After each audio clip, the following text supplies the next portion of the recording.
आप सभी लोगों का मेरे YouTube चैनल पर बहुत बहुत स्वागत है।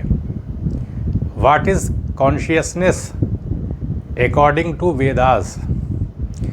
वेदों के अनुसार चेतना क्या है, इसके बारे में आपके सामने समक्ष संक्षेप में सारगर्भित जो भी तथ्य हैं उसे प्रस्तुत किया जाएगा। जो भी जानकारी है, चेतना जो है वो बहुत महत्वपूर्ण है। अगर हम वेदों में देखें तो चेतना के संबंध में चित शब्द की हमको प्राप्ति होती है। यानी जो चित शब्द है ये आपको दिखाई पड़ेगा उपनिषदों में, वेदों में आपको चित शब्द की, इसी को चेतना कहा जाता है।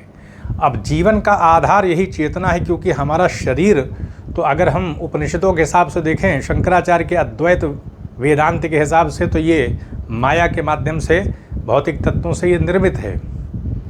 ऐसे में जब हम जीव शब्द का उपयोग करते हैं तो अंतःकरण में व्याप्त चैतन्य को जीव कहते हैं। यानी हमारा शरीर भौतिक है, आत्मा अभौतिक है। तो भौतिक और अभौतिक तत्वों का ये मिश्रण है। यानी जो हम प्राणी शब्द का, मनुष्य शब्द का प्रयोग कर रहे हैं, विभिन्न प्रकार के प्राणी है, तो वहाँ भी चेतना है।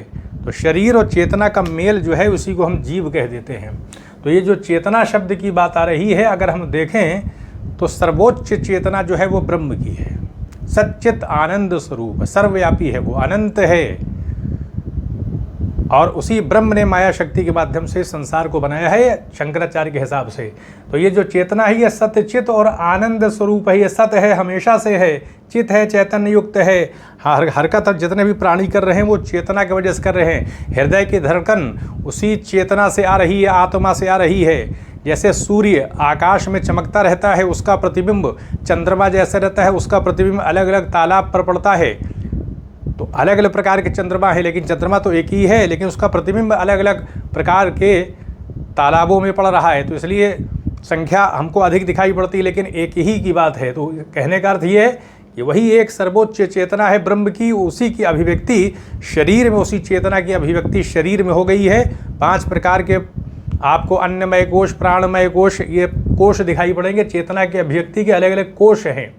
तो चेतना जो है वो सत है, हमेशा से है, चित है, चैतन्य स्वरूप है और आनंद स्वरूप भी है। यानी अगर हम आत्म साक्षात्कार करके आत्मा को प्राप्त कर लें तो इसी संसार में जीवन जीते हुए हमेशा के लिए आनंद की प्राप्ति होगी, ऐसा वेदांत दर्शन में माना जाता है, वेदों में। अब हम अगर देखें तो अगर स्वरूप देख लें, यानी ये सच्चित आनंद तो इसका स्वरूप है। अगर हम चेतना के बारे में देखें तो चेतना शरीर से आबद्ध हो जाती है और बंधनग्रस्त भी होगी। जैसे ही चेतना का मतलब ही आत्मा, और आत्मा ही ब्रह्म है। अयम आत्मा ब्रह्म। आत्मा इसलिए कह दिया जाता है कि वो जो ब्रह्म की जो सर्वोच्च चेतना है उसी की अभिव्यक्ति शरीर में हुई है। तो अलग अलग प्रकार की आत्मा की बात आ जाती है कि आत्मा ही ब्रह्म का अंश है, ये अंश की बात की जाती है। अन्यथा अंश का कोई मामला नहीं, ना आत्मा आती जाती है। वो चेतना तो पूरे ब्रह्मांड में व्याप्त है, उसी की अभिव्यक्ति यहाँ भी हो गई है। तो इसलिए हर जितने प्राणी हैं उनके शरीर में चेतना है। तो जैसे ही चेतना शरीर से जुड़ जाती है वैसे ही बंधनग्रस्त हो जाती है, अपने वास्तविक स्वरूप को भूल जाती है। क्योंकि शरीर तो मायाजन्य है। तो मायाजन्य का होने का मतलब है कि माया तो आवरण और विक्षेप की शक्ति से युक्त है। और जैसे ही चेतना शरीर से जुड़ी, संबद्ध हुई, वैसे ही माया जो है वो सक्रिय हो जाएगी और उस चेतना को कुछ का कुछ दिखाएगी। कहने का अर्थ ये है कि जब वो शरीर से जुड़ जाएगी तो अब वो अपनी वास्तविकता वो भूल जाएगी और आत्मा के, यानी माया के प्रभाव में आकर जो परम तत्व है, यानी जो ब्रह्म की सत्ता है, उससे अपनी एकता को वो भूल जाएगी, अपने स्वरूप को भूल जाएगी, वास्तविक जो उसका स्वरूप है। और संसार में जीवन यापन की प्रक्रिया इसी शरीर से जुड़ करके, चेतना जब शरीर से जुड़ेगी तो संसार में फिर जीवन यापन, तरह तरह के प्रयास और संघर्ष फिर इस संसार में हमको दिखाई पड़ते हैं। और इसी में संघर्ष करते करते संसार से लोग चले जाते हैं। तो इसलिए मोक्ष की प्राप्ति को परम लक्ष्य बताया गया है। तो ब्रह्म की अगर हम बात करें तो विश्व की सर्वोच्च चेतना है ये ब्रह्म, और ये अनंत है। ब्रह्म की सत्ता कोई अंत नहीं है, सर्वव्यापी है, शाश्वत है, हमेशा से है। तो हमने देख लिया कि ब्रह्म की चेतना की अभिव्यक्ति अलग अलग प्रकार के शरीर के अंतर्गत हुई है, क्योंकि ब्रह्म की शक्ति है माया, और माया के माध्यम से यानी ब्रह्म, पर ब्रह्म ने अपर ब्रह्म के तौर पर अगर हम देखें शंकराचार्य के हिसाब से, अपर ब्रह्म इन ईश्वर की अभिव्यक्ति हुई। क्यों हुई? क्योंकि पर ब्रह्म के द्वारा कोई क्रिया नहीं की जाती और फिर ईश्वर के द्वारा ही माया शक्ति का उपयोग करके संसार बना दिया गया है। और बना दिया गया तो मानी सी बात है कि चेतना शरीर से संबद्ध हो जाएगी, जुड़ जाएगी, तो इस आधार पर बंधन की अवस्था आ जाएगी। तो अब बंधन से मुक्ति के लिए क्या करना पड़ेगा? इसी संसार में रहते हुए हमको अपना आत्मज्ञान प्राप्त करना पड़ेगा, अपनी आत्मा की शुद्धि करनी पड़ेगी, और अपनी आत्मा की शुद्धि करना ही आध्यात्मिकता है। अब अगर हम देखें तो 3 प्रकार की अवस्थाएं चेतना की होती है। एक जागृत अवस्था होती है, हम जगते हुए बहुत सारा काम करते हैं, तो कहाँ से शक्ति मिल रही है? उसी आत्मा से जो हृदय में है, यानी वो जो ब्रह्म की चेतना है उसकी अभिव्यक्ति यहाँ पर है। तार जुड़ा हुआ है, क्योंकि आती जाती नहीं है चेतना, क्योंकि वो चेतना तो वही एक है, उसकी अभिव्यक्ति अलग अलग प्राणियों में हुई है। तो जागृत अवस्था की एक रहती है, हम कार्य करते हैं, स्वप्नावस्था में भी है और सुषुप्ति की अवस्था में भी। एक तुरीय अवस्था भी चेतना की होती है, जो शुद्ध अवस्था है। इन सारी अवस्थाओं से वो एकदम शुद्ध है, इनके प्रभाव में नहीं रहती, क्योंकि कहीं ना कहीं जागृत अवस्था शरीर के साथ है, स्वप्न में भी शरीर रहता है हमारा, सुषुप्ति में शरीर के साथ युक्त होती है वो चेतना। लेकिन तुरीय अवस्था इन अवस्थाओं से परे होकर के शुद्ध चैतन्य रूप में रहती है वो। तो अगर हम चेतना को देखें तो कौन प्रभावित कर रहा है चेतना को? माया ही के माध्यम से तो प्रभावित किया जा रहा है। आवरण और विक्षेप, सांप रहता है, रस्सी रहती है, हम सांप देखते हैं वहाँ पर, तो कहीं ना कहीं कुछ ना कुछ तो हुआ है, आवरण पड़ा है, रस्सी ढक गई है और हम सांप देख रहे हैं।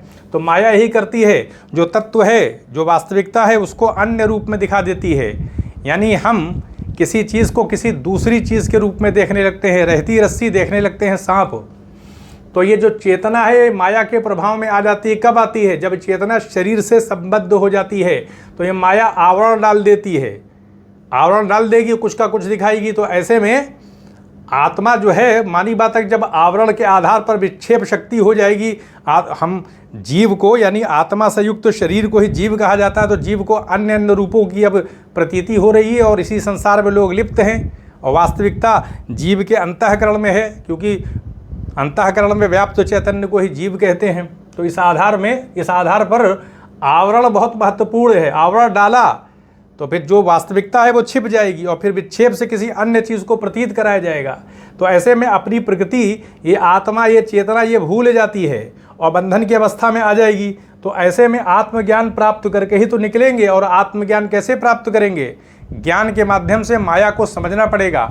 श्रवण, मनन, निधिध्यासन, साधन चतुष्टय से युक्त होना पड़ेगा। नित्य अनित्य वस्तु विवेक, नित्य क्या है, अनित्य क्या है, इसका ज्ञान प्राप्त करना पड़ेगा। ये सारी चीज़ें आ जाती हैं। यहाँ उत्तरार्थ भोग विराग, यानी लौकिक और पारलौकिक सुखों से रहित होना पड़ेगा। शम दमादि साधन संपन्न से युक्त होना पड़ेगा। मुमुक्षुत्व हो, तब जा करके अधिकारी बनेंगे, फिर आगे बढ़ेंगे। तो अब ये चेतना के 5 कोष होते हैं। अन्नमय कोश ये शरीर है, प्राणमय कोश जीवन शक्ति है, ये मनोमय कोश मन और भावनाएं हैं, इसमें विज्ञानमय कोश से बुद्धि आ जाती है, आनंदमय कोश आनंद की अवस्था है। तो अगर देखें तो चेतना इस प्रकार से अभिव्यक्ति के स्तर हैं चेतना के। लेकिन अगर हम शुद्ध चेतना की बात करें तो इन सारे कोशों से परे होती है वो चेतना, इन कोशों से परे आत्मन के रूप में विद्यमान रहती है। तो इस आधार पर ये कोश की व्यवस्था है, ताकि हम इस ब्रह्मांड की व्यवस्था को समझें। तो हमने ये कोशों को देख लिया, अब हम आते हैं चेतना का उद्देश्य देख लें।